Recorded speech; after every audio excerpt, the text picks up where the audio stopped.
I just wanted to know, from your perspective, I think it would help us understand, on just like a scale of 0 to 100%, how much do you support Project 2025? I think, like President Trump, I haven't looked all that deeply at Project 2025, but it seems that Democrats on this committee, sort of like Peter Pan and Tinkerbell, if they say Project 2025 enough, their presidential candidate becomes alive again. And so, you probably want less bureaucracy, right? I do. I want less bureaucracy. You want more efficiency? I do. I want more efficiency. You want taxpayer money spent wisely? I do. Congrats on becoming a Republican. Yeah. Yeah.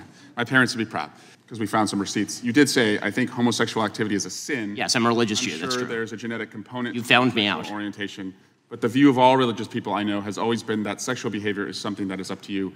And you said, I may have a desire to sleep with many women, but I do not. I agree with me. Yes, that's true. Congratulations on your, I just have to say that I object strenuously to your use of the word hilarious.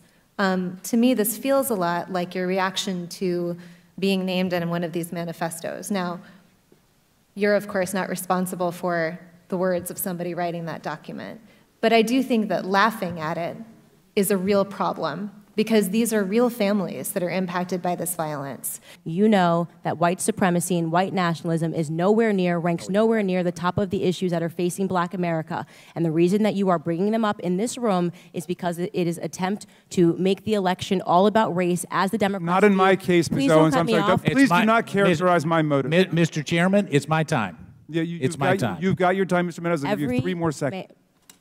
Every 4 years, you bring up race, and you knew exactly what I meant when I said hilarious, and you just tried to do live what the media does all the time to Republicans, to our president, and to conservatives, which is you tried to manipulate what I said to fit your narrative, okay? I was not referring to the subject matter that is hilarious. I said it's hilarious that we are sitting in this room today, and I've got 2 doctors and a missus, and nobody can give us real numbers that we can respond to so we can assess how big of a threat this is. White supremacy and white nationalism, if I had to make a list again of 100 things, would not be on it. This hearing, in my opinion, is a farce, and it is ironic that you're sitting here and you're having 3 Caucasian people testify and tell you what their expertise are. Do I know what my expertise are? Black in America. I've been Black in America my whole life, all 30 years, and I can tell you that you guys have done the exact same thing every 4 years ahead of an election cycle, and it needs to stop.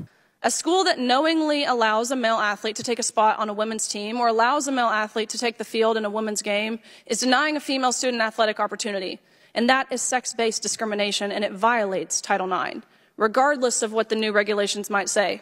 And Ranking Member Lee, if my testimony makes me transphobic, then I believe your opening monologue makes you a misogynist. Thank you. Madam Chair, excuse me, I move to have the gentlewoman's words taken down. Madam Chair, she's engaging in personalities. Can I just ask how it's fair to be called transphobic? There's a thing. I would say men disguising themselves as women are engaging in personalities. Order. Yeah. Hang on. Order. Let's get a ruling. Okay, I move to withdraw the point of order. So I'm going to play for you the first 30 seconds of a statement she made about Adolf Hitler. I agree. I actually don't have any problems at all with the word nationalism. I think that it gets, the definition gets poisoned by elitists that actually want globalism. Globalism is what I don't want. So when you think about, whenever we say nationalism, the first thing people think about, at least in America, is Hitler. You know, he was a National Socialist, but if Hitler just wanted to make Germany great and have things run well, okay, fine. The problem is that he had dreams outside of Germany. He wanted to globalize. He wanted everybody to be German, everybody to be speaking German. So when people try to legitimize Adolf Hitler, does that feed into white nationalist ideology?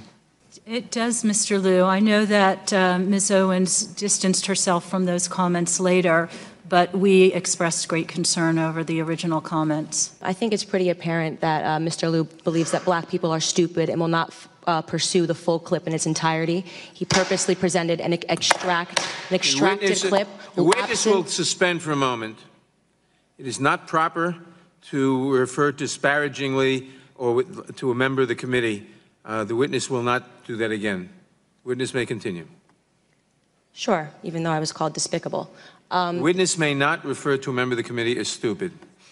I didn't refer to him as stupid. That's not what I said. That's not what I said at all. You didn't listen to what I said. May I continue? Please. As I said, he is assuming that black people will not go pursue the full 2-hour clip. And he purposefully extracted, he cut off, and you didn't hear the question that was asked of me. He's trying to present as if I was launching a defense of Hitler in Germany, when in fact, the question that was asked of me was pertaining to whether or not I believed that Hitler was whether or not I believed in nationalism, and that nationalism was bad. And what I responded to was that I do not believe that we should be characterizing Hitler as a nationalist. He was a homicidal, psychopathic maniac that killed his own people. A nationalist would not kill their own people. That is exactly what I was referring to in the clip, and he purposely wanted to give you a cut-up similar to what they do to Donald Trump to create a different narrative. That was unbelievably dishonest, and he did not allow me to respond to it, which is worrisome and should tell you a lot about where people are today in terms of trying to drum up narratives.